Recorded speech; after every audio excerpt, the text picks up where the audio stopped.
حضرت موسیٰ کلیم اللہ علی نبینا علیہ السلام one of the amazing personality in the history of Islam, ایک ایسی شخصیت ہے کہ جن کے بارے میں جتنا پڑھیں عقل حیران ہو جاتی ہے۔ سب سے زیادہ قرآن کریم میں جس نبی کا ذکر ہے وہ حضرت موسیٰ علی نبینا علیہ السلام۔ آپ کی ولادت سے پہلے کا سینیریو کیا تھا ذرا سمجھیے گا حالات کو۔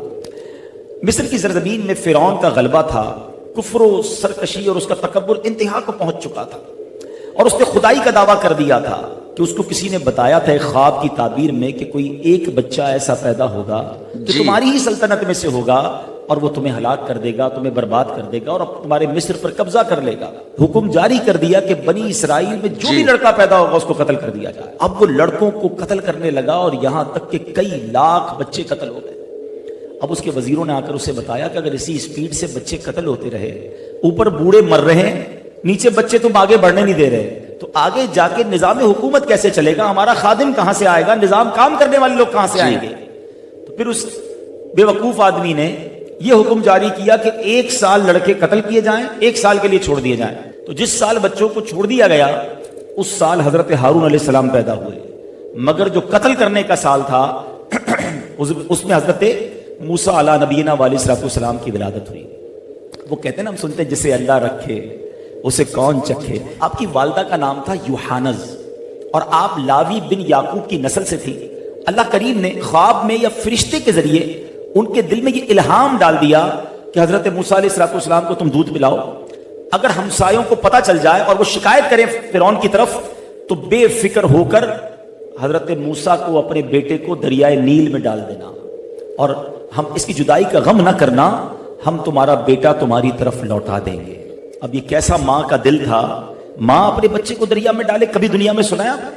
مگر اللہ کی وہ بندی کیسی ہے، رب پر بھروسہ کیسا ہے، اللہ کے وعدوں پر یقین کیسا ہے۔ اب جب یہ بات پھیلنے کا خوف ہو گیا تو حضرت موسیٰ علیہ السلام کی ماں نے ایک صندوق میں اپنا چاند جیسا بیٹا جو ہے وہ دریائے نیل کے حوالے کیا۔ مگر آپ کی ایک بیٹی بھی تھی، آپ نے کہا بیٹا دریا کے ساتھ ساتھ چلتی رہنا، دیکھ رہا تو صحیح میرا لال کدھر جاتا ہے، یہ صندوق کدھر جاتا ہے۔ حضرت موسیٰ کی بہن دریائے نیل کے ساتھ چلتی جا رہی ہیں، اور جب یہ دریائے نیل والا صندوق فرعون کے محل کے قریب گیا اور وہاں دیکھا فرعون بھی بیٹھا ہے، اس کی زوجہ آسیہ بھی بیٹھی ہیں، اور انہوں نے وہ صندوق اٹھا لیا ہے، تو ڈر کے مارے ماں کو آ کر بتایا کہ ماں غضب ہو گیا، جس ظالم سے بچے کو بچا رہے تھے، جس ظالم سے بچنے کے لیے دریا میں ڈالا تھا، یہ صندوق تو ادھر ہی پہنچ گیا ہے۔ مگر ماں کو بھروسہ تھا کہ رب نے فرمایا ہے یہ بچہ واپس لوٹے گا۔ اللہ اکبر، صندوق کھولا جاتا ہے، نورانی چہرہ ہے۔ فرعون پہلے تو بہت خوش ہوا، مگر اب کیا کہتا ہے، کہیں یہ وہی لڑکا تو نہیں جو مجھے قتل کر دے گا؟ ارے یہ بھی تو چھوٹا بچہ ہے، یہ سال تو بچوں کے قتل کرنے کا ہے۔ اللہ اکبر، حضرت آسیہ جو فرعون کی زوجہ ضرور ہیں مگر اللہ والی ہیں، انبیاء کی نسل میں سے ہیں، فرعون کبھی انہیں چھو نہ سکا تھا۔ حضرت آسیہ کیا کہتی ہیں، دیکھو تو صحیح کتنا نورانی چہرہ ہے، اور یہ تو سال سے بڑا لگتا ہے، تم نے تو اس سال والے بچوں کو قتل کرنے کا کہا ہے نا۔ حضرت موسیٰ کی گروتھ بڑی اچھی تھی، آپ کی ہائٹ بڑی اچھی تھی، اور اب وہ کہتی ہیں یہ بچہ ہماری آنکھوں کا نور بنے گا۔ بہرحال فرعون کو کسی طرح اس نے راضی کر لیا، مگر یہ تو بچے کے دودھ پینے کی عمر ہے نا۔ اب بچے کو دودھ پلانے کے لیے آیا لائی گئیں، خواتین لائی گئیں، وہ کسی کا دودھ نہ پیے اور وہ رونا دھونا مچا رہے تھے۔ حضرت موسیٰ کے پاس ان کی بہن پہنچ گئیں اور وہ جا کے فرعون سے کہتی ہیں ایک خاتون کو میں جانتی ہوں، وہ بڑی پاکیزہ خاتون ہے اور مجھے امید ہے یہ بچہ ان کا دودھ پی لے گا۔ اب فرعون نے کہا کسی طرح کوئی ایسی عورت لاؤ جس کا یہ بچہ دودھ پیے۔ اللہ اکبر، اب وہ بہن دوڑتی ہوئی ماں کے پاس آئیں کہ ماں چلو اپنا کام ہو گیا ہے، فرعون کے محل میں چلو، اب تمہیں اپنے بچے کو ہی دودھ پلانا ہے۔ اللہ اکبر، وہ ماں جب فرعون کے محل میں جاتی ہے، جیسے ہی حضرت موسیٰ نے اپنی ماں کو دیکھا، اپنی ماں کی خوشبو پائی، وہ خاموش ہو گئے۔ فرعون تھا بڑا شاطر، کہتا ہے یہ بتاؤ اس بچے سے تمہارا کیا رشتہ ہے، یہ تمہیں دیکھ کر خاموش کیوں ہو گیا ہے؟ اب یہ بات بڑی سینسٹیو ہو چکی تھی، مگر آپ کی والدہ کہتی ہیں میں ایک پاکیزہ خاتون ہوں، میرا دودھ بھی بڑا پاک ہے، جن بچوں کے اندر نفاست ہوتی ہے، جو بچے نیک فطرت ہوتے ہیں، وہ میرا دودھ سکون سے پیتے ہیں۔ اللہ اکبر، حضرت موسیٰ اب پھر ماں کی گود میں آ گئے ہیں، اس محل میں ماں کی گود میں آئے ہیں جدھر سے ڈر تھا کہ قتل کر دیے جائیں گے۔ یہ ہے اللہ کی تدبیر۔ اور آگے سنو، جب ماں نے دودھ پلایا حضرت موسیٰ بڑے سکون میں آ گئے۔ تب کچھ دنوں کے بعد آپ کی والدہ کہتی ہیں اجازت ہو تو میں اپنے گھر لے جاؤں، ادھر ذرا صحیح اس کی پرورش کر لوں گی۔ فرعون کہتا ہے ٹھیک ہے تم اپنے گھر لے جاؤ۔ روزانہ دودھ پلانے کی ایک اشرفی دی جاتی، ایک سونے کا سکہ تحفے میں دیا جاتا۔ اللہ کی شان دیکھو کہ جس ظالم سے بچنے کے لیے اس خوف سے دریائے نیل میں ڈالا گیا تھا، اللہ نے ماں کی گود میں بچہ واپس بھی عطا فرمایا، اور ماں اپنے بچے کو دودھ پلا رہی ہے۔ روز بادشاہ کی طرف سے انعام بھی ملنا شروع ہو گیا۔ سبحان اللہ, یہ اللہ کی قدرت کا وہ نظارہ ہے کہ جو سمجھنا ہے کہ میرا رب چاہے تو فرعون کے منہ سے, ظالم کے منہ سے حضرت موسیٰ کو کس طرح بچا سکتا ہے. بس یہ ویڈیو میرے بھائی بہت ہی اچھا ویڈیو ہے, اور اس ویڈیو کا شیئر کرنا, اور اگر پہلی بار یہ ویڈیو دیکھ رہے ہو تو اپنے بھائی کو سبسکرائب کر لیا. میرا ایک دوست نے اپنے ایک دوسرے دوست سے قرض لیا, اور قرض لینے کے بعد جو ٹائم تھا وہ پورا ہو گیا. اب پیسے اس نے نہیں لوٹائے, بڑی کوشش کی اس نے کہ بھائی میری رقم واپس دے دیں, اس نے نہیں دیا. اب وہ یہ کیس لے کر عدالت میں چلا گیا اور جج صاحب سے جا کر اس نے کہا کہ اس نے میرے پیسے دینے اور یہ میری رقم نہیں لوٹا رہا. تو جج صاحب نے کہا کہ تمہارے پاس 30 دن ہیں, ود ان 30 days تم نے اس کے پیسے واپس لوٹانے ہیں, ورنہ پھر تمہارے خلاف فیصلہ ہو جائے گا. تو وہ شخص گھر گیا. اب اس نے کیا کیا, اس نے صبح سے لے کر شام تک درود پاک پڑھنا شروع کر دیے. 1 دن 2 دن 3 دن 27 دن ہو گئے. وہ درود پڑھتا رہا اور انتظار کرتا رہا. پیسے تو تھے نہیں, 30ویں دن عدالت میں پیش ہونا تھا. 27 دن گزر گئے, 28ویں رات آ گئی. خواب میں اس کو کسی نے آواز دی کہ گھبراؤ نہیں, تمہارا قرض ادا ہو جائے گا. اگلے دن پھر درود پاک پڑھتا رہا. اب نبی پاک کی خواب میں زیارت ہوئی. آقا علیہ الصلوۃ والسلام تشریف لائے, فرمایا گھبراؤ نہیں, تمہارا قرض ادا ہو جائے گا. تم علی بن عیسیٰ وزیر کے پاس جاؤ اور اس سے کہو وہ تمہارا قرض ادا کر دے گا. اب جب صبح اٹھا تو بہت خوش کہ نبی پاک کی زیارت مجھے ہو گئی. لیکن پھر خیال آیا کہ میں اگر وزیر صاحب کے پاس گیا اور انہوں نے مجھ سے کوئی ایویڈنس مانگ لیا, کوئی پروف مانگا کہ میں کیسے مان لوں تمہیں نبی پاک نے بھیجا ہے, تو اس بات پر تو میرے پاس کوئی دلیل نہیں ہے. اب 30ویں رات آ گئی, آخری رات ہے, صبح عدالت میں جانا ہے. درود پاک پڑھتے پڑھتے سو گیا. سرور کائنات علیہ الصلوۃ والسلام نے خواب میں پھر کرم فرمایا. فرمایا علی بن عیسیٰ وزیر کے پاس جاؤ, وہ تمہارا قرض ادا کر دے گا. کہ حضور میں چلا تو جاتا, مگر اگر وہ مجھ سے کوئی پروف مانگتا, کوئی ایویڈنس مانگتا تو میں کیا جواب دیتا.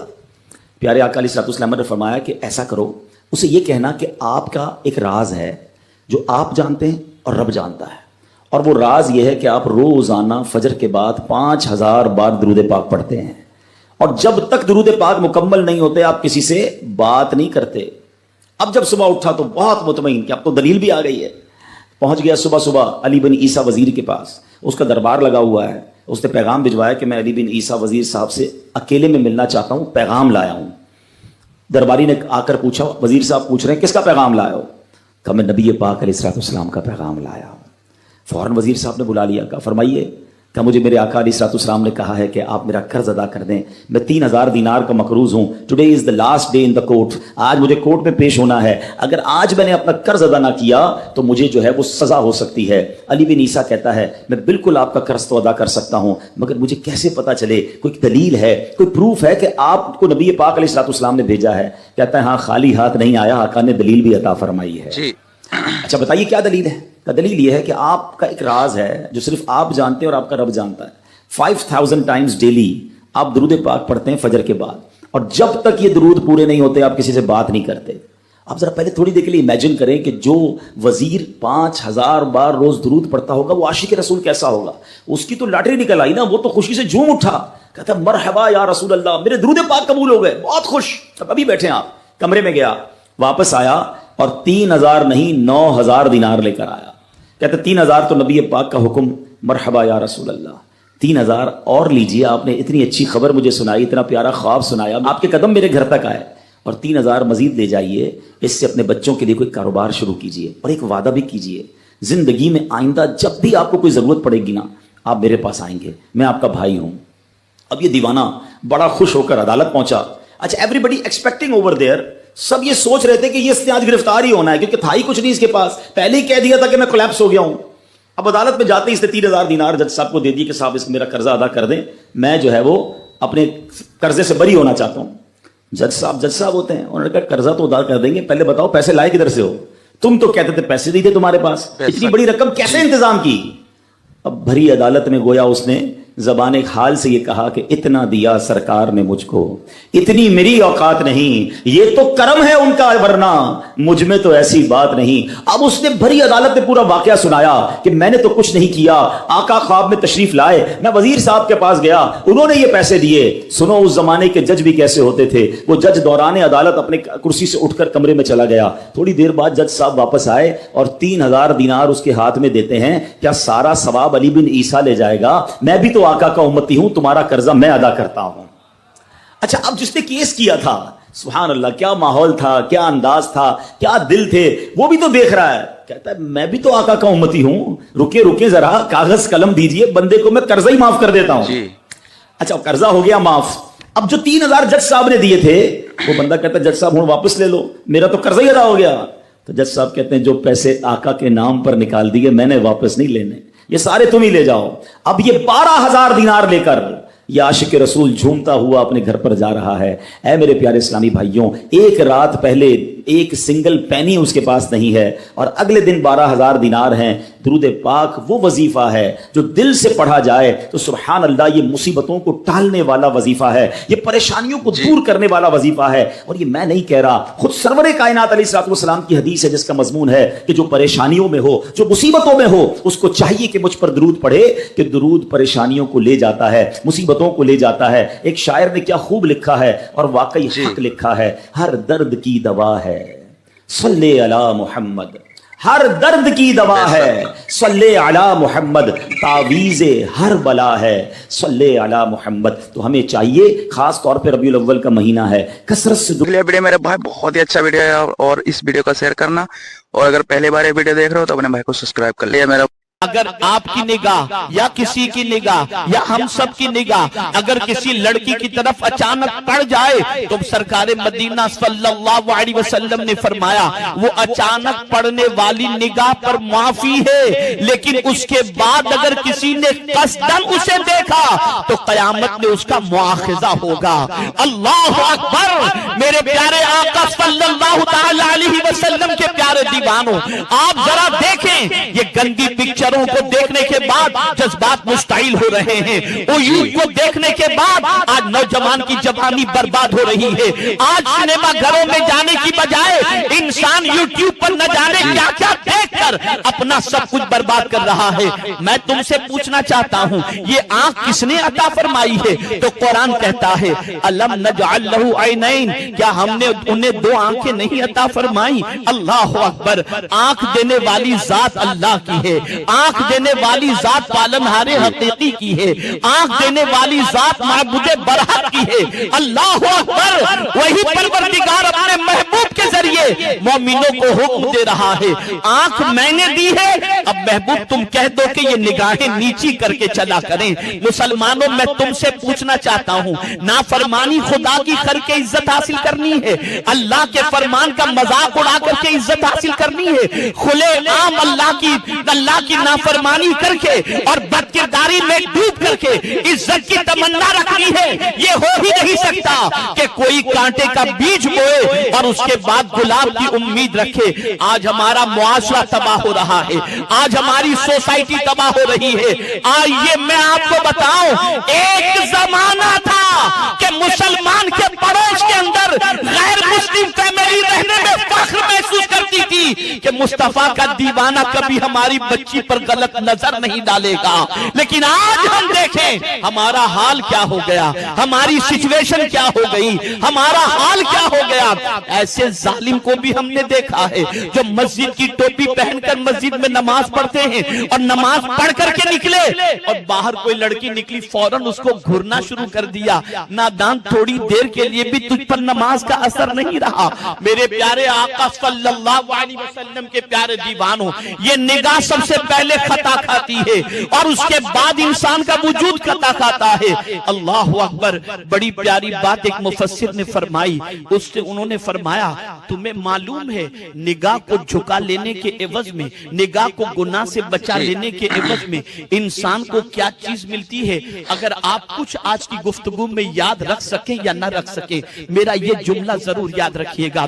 ایک بات میں آپ سے پوچھنا چاہتا ہوں، کون سا مسلمان ایسا ہے جو اللہ کی نگاہ میں آنا نہ چاہتا ہو؟ نماز اس لیے پڑھتے ہو تاکہ مولا راضی ہو جائے، زکوٰۃ اس لیے دیتے ہو تاکہ مولا راضی ہو جائے، حج اس لیے کرتے ہو مولا راضی ہو جائے، اس کی نگاہ میں آ جائیں، وہ ہمیں نیکیاں کرتے دیکھ لے. اللہ اکبر. محدث فرماتے ہیں، مفسر فرماتے ہیں، بڑی پیاری بات فرماتے ہیں، ارشاد فرماتے ہیں اگر کوئی شخص اللہ کی نگاہ میں آنا چاہتا ہے تو غیر محرم کو دیکھنے سے اپنی نگاہ کو بچا لے، وہ اللہ کی نگاہ میں آ جائے گا. وہ اپنی نگاہ کی حفاظت کرے، وہ قدرت کی نگاہ میں آ جائے گا. تو مالک کونین کی نگاہ میں آ جائے گا. اور اسی لیے رسول گرامی وقار صلی اللہ تعالی علیہ وسلم نے ارشاد فرمایا جب کوئی شخص اپنی نگاہ کو بچا لے, نگاہ کی حفاظت فرمائے, تو میرے آقا صلی اللہ تعالی علیہ وسلم ارشاد فرماتے ہیں اللہ تعالیٰ اس کے دل کو ایمان کی حلاوت سے لبریز کر دیتا ہے. ایمان کی حلاوت سے اس کے دل کے اندر ایمان کی لذت پیدا ہوتی ہے, مٹھاس پیدا ہو جاتی ہے. دیکھ لیا ویڈیو میرے بھائی, بہت ہی اچھا ویڈیو ہے, اور اس ویڈیو کا شیئر کرنا, اور اگر پہلی بار یہ ویڈیو دیکھ رہے ہو تو اپنے بھائی کو سبسکرائب کر لیا. میرا رک جائیے میرے عزیز, آج کا بیان بہت ہی اچھا بیان ہے میرے بھائی مفتی سلمان الزہری کا ہے, یہ بیان ضرور سنیں. تو چلیے کرتے ہیں ویڈیو کو شروع. ان بے حیائیوں اور برائیوں سے اپنے آپ کو بچانے کا ایک مضبوط اسلحہ دے کے جاتا ہوں, مضبوط ہتھیار. کیسے روکو گے؟ آنکھیں بچتی نہیں ہیں, زبان رکتی نہیں ہے, بے حیائی کی طرف زیادہ چلے جاتے ہیں. کوئی چیز تو ہونی چاہیے. لوگ آج شارٹ کٹ علاج زیادہ چاہتے ہیں. ہاں, کئی لوگوں نے مجھ سے یہ کہا کہ آپ پہلے کافی موٹے تازے دکھتے تھے, ابھی دبلے اتنے کیسے ہو گئے ہو؟ میاں بہت محنت کیا ہے جی. ایسا نہیں ہے کہ کچھ کسی سزا کی وجہ سے جسم گل گیا ہے. دن میں 8-8 کلومیٹر چلتا تھا. جی. محنت کیا. اب کسی کو بتایا کہ جسم کی چربی پگھلانے کے لیے محنت کرنی پڑتی ہے, نہیں, ان کو کوئک علاج چاہیے, اور وہ ڈھونڈ رہے ہیں, اور بیوقوف ڈاکٹروں کے ہاتھوں میں جا کر کے اپنے آپ کو برباد بھی کرتے ہیں. کوئی ڈاکٹر کہا صبح سے شام تک 5 کلو کم ہو جائے گا, چلا گیا اس کے پاس بھی. یہ جو فطرت ہے نا, کوئک علاج چاہیے. نہیں میرے عزیزو, دنیا میں کوئی بھی اتنی آسانی سے چیز نہیں ملتی, اور جو مل جاتی ہے پھر وہ ڈپلیکیٹ ہو سکتی ہے. ہاں, ایک ہی چیز ہے کوئک علاج, وہ صرف اور صرف رب العالمین کا سجدہ ہے. بہت تیزی سے جو اثر لاتا ہے. اس کے علاوہ آپ دنیا میں کسی بھی چیز کو بغیر محنت کے حاصل نہیں کر پاؤ گے. میں جو بات عرض کر رہا ہوں, کوئی ہتھیار, کوئی اسلحہ ایسا جو ان بے حیائیوں پر کنٹرول کرنا مجھے سکھا دے. تھوڑی محنت تو ضروری ہے, تھوڑی محنت تو آپ کو ضروری ہے, لیکن ایک ایسا ہتھیار میں دے کر کے جاتا ہوں, دیکھنا آپ خود عمل کر کے. میری طرف سے کثرت سے صبح سے لے کر شام تک جہاں بیٹھو, جہاں کھڑے رہو, جہاں انتظار, جہاں کہیں پہ بھی اپنی زبان پر درود پاک پڑھنے کا ورد جاری رکھو. پڑھتے رہو, صرف اور صرف یہ پڑھتے رہو, اور پھر آپ محسوس کرو گے اللہ تعالیٰ کہاں کہاں سے تمہیں بچا لیتا ہے. یہ میرا چیلنج ہے آپ کو. میں کہتا ہوں اگر آپ کی غیر توجہی کی وجہ سے, آپ کی معلومات کے بغیر آپ کے سامنے حرام رزق آ بھی گیا, آپ کو پتہ ہی نہیں, تمہارے ہاتھوں میں کپ کپی پیدا ہو جائے گی, تمہارے منہ میں متلی آنے لگ جائے گی, تم کھا نہیں پاؤ گے. یہ اللہ کا نظام ہے. اللہ تعالیٰ غیب سے تمہاری حفاظت کر دے گا, اس لیے کہ وہ غیرت مند خدا ہے, غیرت مند رسول ہے. رب تبارک و تعالیٰ ان زبانوں کی حفاظت کیسے نہیں کرے گا جو اللہ کے ذکر کے لیے کھل رہی ہیں اور اس کے حبیب پر درود کے لیے کھل رہے ہیں. کثرت سے آپ درود پڑھنے کی عادت ڈال لو. میں نے سنا تھا شاعر مشرق اقبال کے متعلق, ڈاکٹر اقبال کو سنا ہوگا, ایک ہی شعر ہزاروں بار پڑھا گیا, لیکن آج بھی اس میں ایک جان نظر آتی ہے کہ محمد سے وفا تو نے, تو ہم تیرے ہیں, یہ جہاں چیز ہے کیا, لوح و قلم تیرے ہیں. جملہ ہی تو ہے نا, شعر ہی تو ہے, ہزاروں شعروں پر بھاری شعر ہے. اقبال نے 1-2 شعر نہیں لکھے, ہزاروں شعر لکھے, لیکن اتنا اثر ہے کہ ہر مجمع میں, اور ایک بار نہیں 1000 بار پڑھو, اثر آج بھی دیتا ہے کہ نہیں دیتا. اقبال کے ان اشعار میں اثر کیسے اتنا؟ تو اقبال نے کہا تھا میں نے 1.25 کروڑ مرتبہ درود پاک پڑھا ہے. 1.25 کروڑ مرتبہ درود پاک پڑھا. میں نے یہ سنا تھا. اگر یہ بات ہے تو میرے عزیز و زبان کا اثر بڑھ جاتا ہے. ہم نے خود بھی اپنی عادت یہ بنا رکھی ہے، سفر میں ہوں کہیں پر بھی ہوں کثرت سے درود پڑھتے رہیں. جی اس سے کئی چیزوں سے آدمی بچ جاتا ہے، دوسروں کی غیبت کرنے سے، دوسروں کو برا بھلا کہنے سے، اور اپنی زبان کو غلط چیزوں کی عادت ڈالنے سے. ان تمام چیزوں سے اللہ حفاظت کرتا ہے. تو آج سے ان چیزوں کی عادت ڈال لو، اللہ تعالیٰ ان بے حیائیوں کو ہمارے اندر آنے سے محفوظ فرماتے.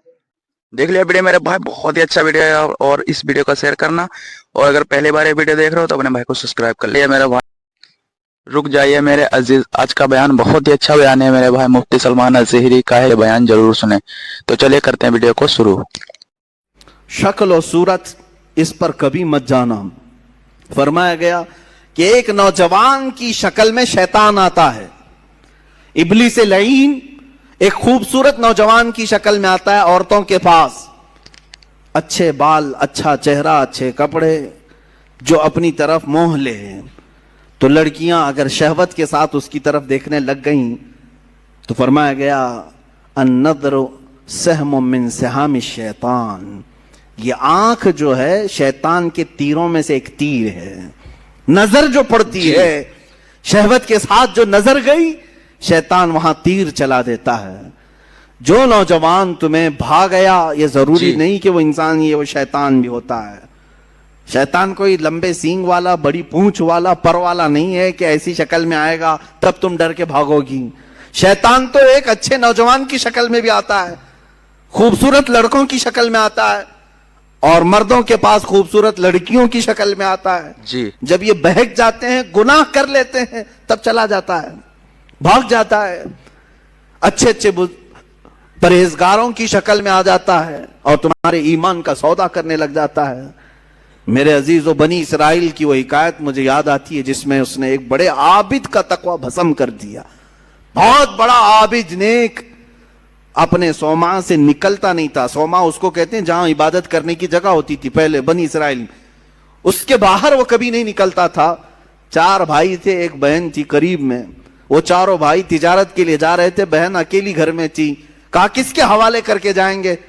تو اس عابد، اس پرہیزگار شخص کے پاس آئے چاروں بھائی. کہا ہم اپنی بہن کو چھوڑ جا رہے ہیں، آپ صرف خیال رکھنا، آپ نظر رکھنا. اس نے کہا ہاں ٹھیک ہے. وہ چلے گئے. نظر رکھنے والا عابد نکلتا نہیں تھا. ایک دن ایک بزرگ آئے، وہ بزرگ یہی ابلیس لعین ہے. آ کر کے اس نے دروازے پر کہا کہ تیرے بھروسے ایک نوجوان لڑکی کو چھوڑ گئے ہیں، وہ گھر میں بیچاری اکیلی پک رہی ہوتی ہے اور بہت زیادہ اکتا جاتی ہے، کبھی کبھار بات تو کر لو، سو خیریت تو پوچھو. یہ اپنے صومعے کے دروازے تک آیا بس، اور وہاں سے اس کو پکار کر کے کہا. وہ لڑکی اپنے دروازے پر آئی، ایک دوسرے کو دیکھا اور بات چیت کیا، خیر خیریت پوچھا، یہیں تک تھی بات. لیکن شیطان یہیں سے اپنے کام شروع کرتا ہے. اس کے بعد دوسرے دن یہ عابد اور بات چیت شروع کر دیا. یہاں سے یہ سلسلہ اتنا بڑا کہ اس کے اندر عبادتوں کی جو طلب تھی وہ کم ہونے لگی.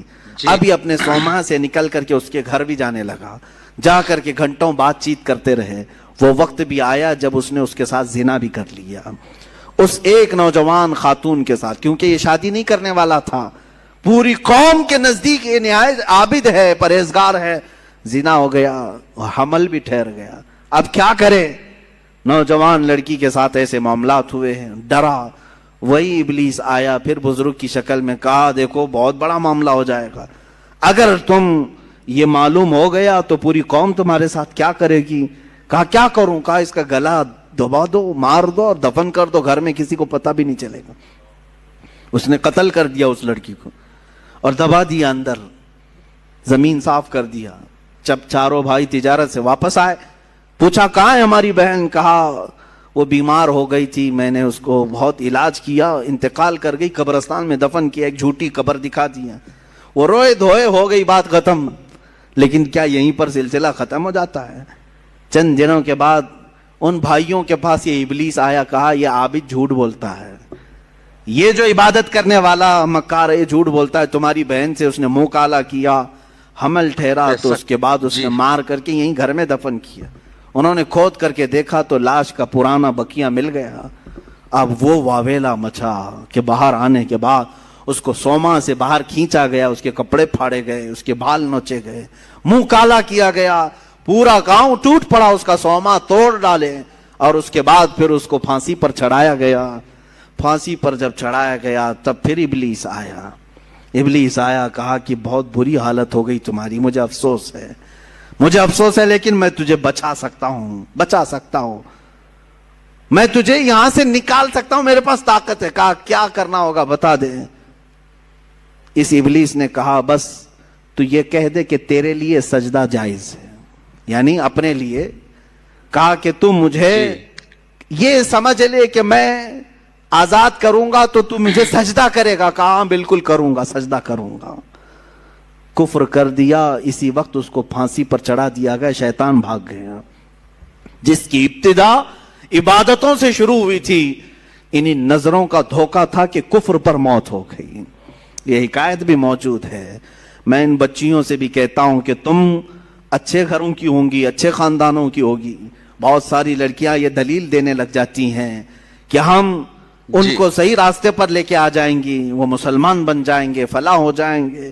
تبلیغ کا اتنا ہی شوق ہے تو مجھ سے رابطہ کریں, بہت سارے میدان ہیں, میں بھیجوں گا تبلیغ کے لیے. صرف اور صرف کسی ایک لڑکے پر یہ اس طرح کے حالات بسا اوقات ہم نے دیکھا ہے کہ تمہارا دین خطرے میں آ گیا اور کفر پر موت ہو گئی. بے شک. ابھی چند مہینے پہلے, 6-7 مہینے پہلے کا ایک واقعہ گردش کر رہا ہے, اخبارات کی سرخی بھی بنا اور بہت سارے سوشل میڈیا پر یہ گردش بھی کرتی رہی بات. مدھیہ پردیش کے کسی علاقے کی ایک نوجوان لڑکی اپنے گھر چھوڑ کر بھاگی تھی اسی طرح سے, اور اس کے گھر گئی, سب کو چھوڑ دیا. 4 مہینے اس کے ساتھ نہیں گزارا. ایک دن اس نے صرف یہ کہا تھا کہ مجھے شام میں گھمانے کیوں نہیں لے جاتے. اسی بات پر جھگڑا شروع ہوا, یہاں تک پہنچا کہ اس غیر مسلم نے اس عورت کو گلا گھونٹ کے مار دیا. لڑکی مسلمان تھی, گھر واپس آ نہیں سکتی تھی, مر گئی. اور رو دھو کر کے گھر والوں نے کہا کہ بیمار ہو گئی تھی, ہم نے وہی واقعہ ہوا. لیکن پولیس کو بعد میں شک ہوا, تفتیش شروع کی, 3rd ڈگری لگایا تو سب بول دیا. کہا کہ ایسا ہوا تھا اور میں نے مار دیا ہے. عزیزان گرامی, پوسٹ مارٹم آنے کے بعد پتا چلا 2 مہینے کے بعد کہ اس لڑکی کو انہوں نے اس طرح سے مار دیا تھا. دیکھ لیا ویڈیو میرے بھائی, بہت ہی اچھا ویڈیو ہے, اور اس ویڈیو کا شیئر کرنا, اور اگر پہلی بار یہ ویڈیو دیکھ رہے ہو تو اپنے بھائی کو سبسکرائب کر لیا میرے بھائی. رک جائیے میرے بھائی, اگر یہ ویڈیو پلے کر دیا تو اس ویڈیو کو پورا دیکھ کر جانا میرے بھائی, بہت ہی اچھا ویڈیو ہے. دنیا میں نا پریشانیوں کے بہت سارے علاج ہیں. کوئی شخص بے سکون ہو جائے تو اس کے کئی سارے علاج لوگ بتاتے ہیں, بہت ساری ادویات, نفسیات کے ڈاکٹر بتائیں گے. آپ کسی صوفی سے, درویش سے, عالم سے ملیں گے, وہ وظیفہ بتلائے گا. کچھ لوگ آپ سے یہ کہیں گے کہ یہ پڑھا کریں, اس کا ورد زیادہ کیا کریں, سکون ہوگا. یہ ساری باتیں درست ہیں, سارے علاج ہیں. پریشانی کا, بے چینی کا, بے قراری کا, ڈپریشن کا, انزائٹی کا, ذہنی دباؤ کا ایک علاج میں بھی آپ کو بتانے لگا ہوں, ایک حل میں بھی عرض کرنے لگا ہوں. اور میں جو حل عرض کرنے لگا ہوں, میں بڑے تجربے کے بعد, بڑی غور و غوض کے بعد, کوئی جذباتی بات نہیں, کوئی خطیبانہ جملہ نہیں, کوئی کسی ادیب کا تراشا ہوا کلمہ نہیں, کوئی کسی شاعر کی بات نہیں, بڑی سمجھ کے ساتھ, بڑی غور کے ساتھ عرض کر رہا ہوں. جس کو بڑی ٹینشن رہتی ہو نا, انزائٹی ہوتی ہو, ذہنی دباؤ ہو, ڈپریشن ہو, بلا وجہ بے چین ہو, وہ میرے نبی پاک علیہ السلام کی شانیں بیان کیا کرے, حضور کی شانیں سنا کرے.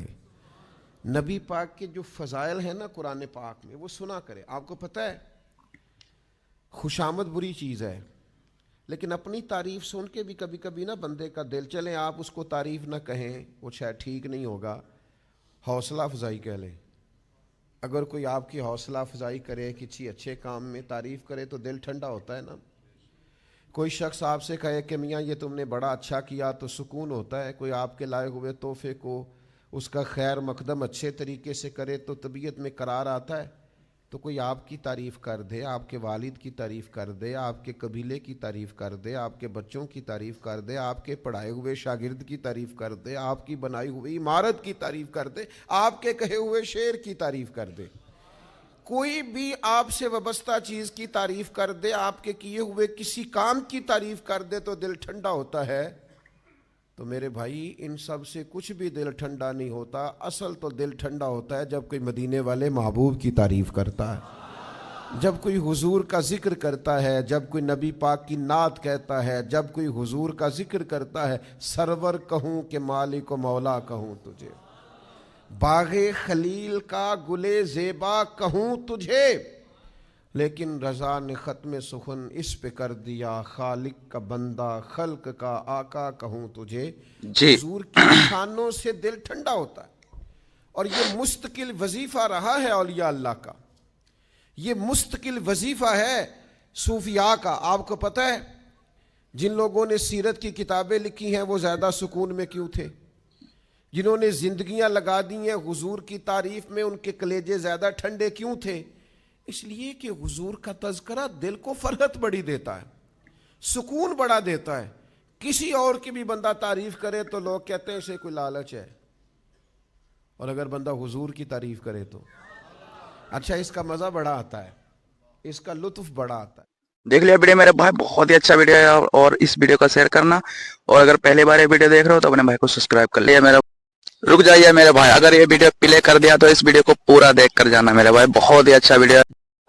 انسانیت وہ نہیں ہے کہ جو آج لوگ سمجھتے ہیں گھر میں کھانا بنا تھا اور اس کے بعد بچ گیا تو ہم دوسروں کا بھی خیال کرتے ہیں. تم اپنا کچرا کسی اور میں ڈم کرنا چاہ رہے ہو, خیال نہیں کر رہے ہو. خیال اس کو کہتے ہیں کہ جب گرم کھانا بنا ہوا ہو اور پہلے کسی اور کا خیال آ جائے, پہلے کسی فقیر کا خیال آ جائے. بچ جانے کے بعد بہت سارے ایسے, ہم پہلے جب دارالعلوم میں ہوا کرتے مدرسہ ہم بھی چلاتے تھے, اکثر لوگ شادی میں ولیمے میں دن بھر مصروف, اور رات کو کھانا بچا ہے تو کہتے ہیں مدرسے کے بچوں کو کھلا دیں گے. بچوں کو لا کر کے کھلانے کے لیے بڑے بڑے آدھے آدھے دیگ بچے ہوئے لے کر کے آتے ہیں, اور پھر وہ اس کو ثواب سمجھتے ہیں. ہم نے ان سے کہا تھا یہ مہمانان رسول ہیں جو طلبہ ہیں, جو رسول اللہ صلی اللہ تعالی علیہ وسلم کے مہمان کہلاتے ہیں, دین کا علم حاصل کرنے والے یہ طالب علم, اور تم ان کو اپنے گھر کا بچا ہوا کچرا لا کر ڈم کرنا چاہتے ہو. کیا تم سمجھتے ہو؟ اور اس کو نیکی سمجھ رہے ہو اور فخر کر رہے ہو. فخر اس وقت ہوتا جب تمہارا کھانا بن کر تیار ہوتا, تمہارے اپنے کھانے سے پہلے مہمانان رسول کا خیال کیا ہوتا کہ ان کا بھی اتنا حصہ ہے اس کے اندر. عزیزان گرامی وقار, انسانیت صرف اور صرف اپنی خاطر جینے کا مطلب نہیں ہے. انسان جیے تو اللہ تبارک و تعالیٰ کی اس مخلوق کے لیے, اور اسی لیے اللہ کے حبیب صلی اللہ تعالیٰ علیہ وسلم کی وہ حدیث میں آپ کو سنا دوں تاکہ زندگی جینے کا آپ کو سلیقہ ملے. حضور اکرم صلی اللہ تعالیٰ علیہ وسلم فرماتے ہیں من نفس کربت اخیہ نفس اللہ کربتہ یوم القیامہ, جس نے اپنے کسی بھائی کی کسی ایک تکلیف کو آسان کر دیا, کسی تکلیف میں پھنسا ہوا تھا, وہ کسی دشواری میں ملوث تھا, آپ نے اپنی محنت سے اپنے کسی بھائی کی تکلیف کو آسان کیا, میرے آقا فرماتے ہیں قیامت کے دن اس کی تکلیفوں کو اللہ آسان کر دے گا. اور کیا چاہیے, اور کیا چاہیے؟ آخرت میں اگر ہماری تکلیفیں کھل جاتی ہوں اس سے بڑا آپ کو اجر کیا چاہیے؟ وہاں کے حالات تو ایسے ہیں کہ بڑے بڑے لوگ ڈرے ہوئے ہوں گے, پتہ نہیں چلتا کہ نمازیں بخشوا لیں گی یا زکوٰۃ یا حج, یا پھر یہ بھی نہیں پتہ چلتا کہ سب میں پکڑے جائیں گے. اسی لیے آخرت کے لیے اگر اللہ کے نبی نے یہ وعدہ فرمایا ہے تو یہ بہت بڑی چیز ہے میرے عزیزوں. راستے سے تکلیف دہ چیز کو ہٹانا, حضور فرماتے ہیں اماطۃ الاذی عن الطریق صدقۃ, راستے سے تکلیف دینے والی کسی چیز کو اٹھا دینا ایک صدقے کا ثواب ہے, ایک صدقے کا ثواب ہے. میں نے پڑھا تھا, ایک بزرگ تھے, آپ کو حیرت ہوگی سن کر کے, پہاڑ کے اوپر انہوں نے 60 سال زندگی گزاری. 60 سال کس کام کے لیے جانتے ہیں آپ؟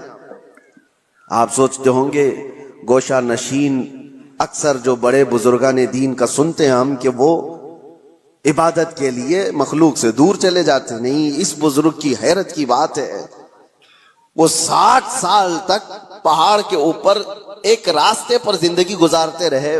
کس لیے؟ ان سے کسی نے پوچھا تھا پہاڑوں پر جو راستہ ہو کر گزرتا ہے، گھوڑے دوڑتے ہوئے آتے تھے، تو اکثر آپ نے دیکھا ہوگا آج بھی جو پہاڑوں کے راستے ہوتے ہیں، گھاٹی کے راستے جن کو کہتے ہیں، بہت اس کے اندر ٹرن ہوتے ہیں، وہ سیدھے راستے ہوتے نہیں ہیں، بہت زیادہ اس کے اندر پیچ ہوتے ہیں. وہ بزرگ ایک ایسی جگہ پر اپنی جھوپڑی لگائے ہوئے تھے جس کے پیچھے پوری کھائی تھی اور سامنے سے راستہ تھا، اور وہ ایک ڈینجر جگہ تھی. وہ کہتے ہیں کہ وہ صرف انہوں نے 60 سال وہاں پر اس لیے گزارے کہ آنے والا جو بھی مسافر آتا اس کو سامنے کی کھائی دکھتی نہیں، اور کئی مرتبہ گھوڑے چھلانگ لگا کر ادھر چلے جاتے تھے، وہ کھائی کی طرف چلے جاتے تھے. اس کھائی کے پاس جیسے آج ڈیوائیڈر ہوتا ہے، آج تو بہت کچھ سیفٹی کے لیے چیزیں بنا دی گئی ہیں، یا کھمبا رکھ دیا گیا ہے نشانی کے طور پر کہ یہاں سے ٹرن ہے. اس وقت اس بزرگ نے 60 سال صرف اس لیے گزارے کہ آنے والے مسافروں کو ہم راستہ ٹرن کر دیں. اشارے سے وہ بتا دیتے کہ یہاں پر راستہ ختم ہے، تم یہاں سے موڑ لو. صرف اس کام کے لیے انہوں نے 60 سال گزارے. حیرت ہوتی ہے کچھ وہ لوگ ہیں جنہوں نے اپنی زندگیاں اللہ تبارک و تعالیٰ کی اس مخلوق کے لیے وقف کی، صرف اپنے لیے نہیں جی. اور انسانیت اسی کا نام ہے. اور ایک حدیث پاک مسلم شریف کی میں آپ کو سنا دوں، بلکہ یہ صحیح حدیث کئی صحاح میں موجود ہے، بخاری مسلم. اللہ کے نبی صلی اللہ تعالی علیہ وسلم ارشاد فرماتے ہیں المسلم من سلم المسلمون من لسانہ ویدہ. مسلمان تو وہ ہے جس کی زبان سے اور جس کے ہاتھ سے دوسرے لوگ محفوظ رہے. وہی مسلمان ہے جس کی زبان سے اور جس کے ہاتھ سے دوسرے مسلمان محفوظ رہیں. اور جو دوسروں کی ٹانگ کھینچنے میں اپنی زندگی گزار دیتا ہو تو اسے اپنے آپ کا احتساب کرنا چاہیے وہ مسلمان ہے یا نہیں. دیکھ لیا ویڈیو میرے بھائی، بہت ہی اچھا ویڈیو ہے، اور اس ویڈیو کا شیئر کرنا، اور اگر پہلی بار یہ ویڈیو دیکھ رہے ہو تو اپنے بھائی کو سبسکرائب کر لیا. میرا رک جائیے میرے عزیز، آج کا بیان بہت ہی اچھا بیان ہے میرے بھائی مفتی سلمان الزہری کا ہے، یہ بیان ضرور سنیں. تو چلیے کرتے ہیں ویڈیو کو شروع.